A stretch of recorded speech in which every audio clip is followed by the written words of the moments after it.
সচিবালয়ে একটা গুরুত্বপূর্ণ স্থাপনা আপনারা জানেন কেপিআই, তো সেটাতে আমাদের একটা ফায়ার স্টেশন আছে, মিনি ফায়ার স্টেশন এখানে বিদ্যমান।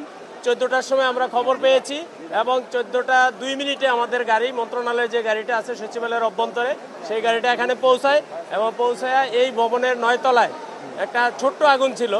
তো একটা অ্যাডজাস্ট ফ্যানে যে ছোট্ট আগুনে আমাদের লোকজন উঠে এবং 2-3 মিনিটের মধ্যে আগুন নিয়ন্ত্রণে নিয়ে আসে। আর আমরা 14টা 15 আমরা সম্পূর্ণ নির্বাপন দিয়েছি আগুন।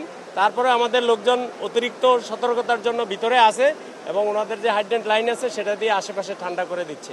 কোনো সমস্যা নেই, আগুন সম্পূর্ণ নির্বাপন। কতগুলো ইউনিট আছে আপনাদের এখানে? আমাদের 3টে ইউনিট আসছে, যে সিদ্দিক বাজার ফায়ার স্টেশন থেকে 2টা এবং আমাদের মন্ত্রণালয়ের যে একটা ফায়ার স্টেশন আছে সেখান থেকে একটা। কিভাবে আগুন লাগছে? আগুনের সূত্রপাতটা এখনই বলা যাবে না, আমাদের লোক এখনো ওখানে কাজ করতেছে, কাজ শেষে আমরা আসলে বলতে পারবো যে ওখানে কি কারণে লাগতে পারে।